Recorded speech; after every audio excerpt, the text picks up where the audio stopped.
الله الرحمن الرحيم. طبعا حضراتكم، بالنسبة النهاردة سجلت أنا موضوع عن طائر الرخيت في معبد الكرنك. وبص حضرتك احنا ايه رخيتو، بص بالجمع رخيت جوا رخيتو، وواحد من العامة رافع ايديه وعلامة الدوات. بص احنا في معبد الأقصر هنا.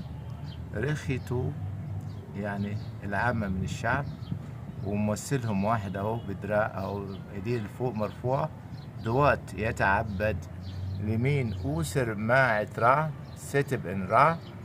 ده اسم مين؟ الزعيم اللي هو النسوبيتي، اللي هو رمسيس الثاني، اللي هو ملك الجنوب الشمال رمسيس الثاني. وادي الرخيتو جمع. بص كده حضرتك لو كنت متخصص، علامة الجامع هناك، وواحد من العامة ممثل في صورة العامة من الشعب بيتعبد دوات رمسيس الثاني أوسر معة رع ستب إن رع. من فين؟ من معبد الأقصر. هنا عندنا معبد الأقصر ولحظة غروب الشمس في معبد الأقصر. طبعا الإبت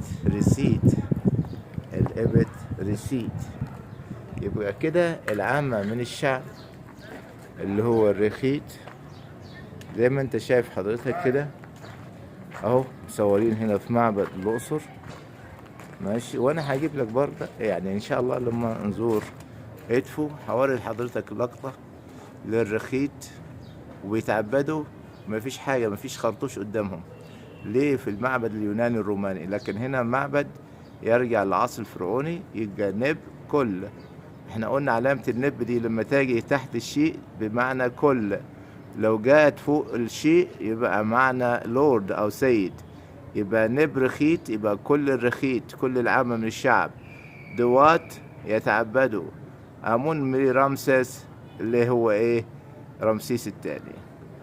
شفت كده؟ يبقى كده الفرق بين طبعا ده طبعا تأثير الفن والفنانين والعامة من الشعب وكل الناس. طبعا كان يكرهوا الحاكم الأجنبي ولا زال، ما حدش يحب طبعا المستعمر. ادي الرخيت كل العامة من الشعب يتعبدوا إلى رمسيس الثاني. يبقى كده احنا من الإبت ريسيت، من المعبد الجنوبي، من معبد رمسيس الثاني. الجزء ده اهو معبد الأقصر. طبعا رمسيس اهو الزعيم هناك قاعد، وطبعا لابس تاجين، تاج مصر العليا والسفلى والكبرى اهو الواجد. عندنا والذقن المستعارة لابسها رمسيس الثاني. يبقى احنا كده في فناء معبد الأقصر، الإبت ريسيت معبد الأقصر، وتماثيل رمسيس الثاني حوالينا.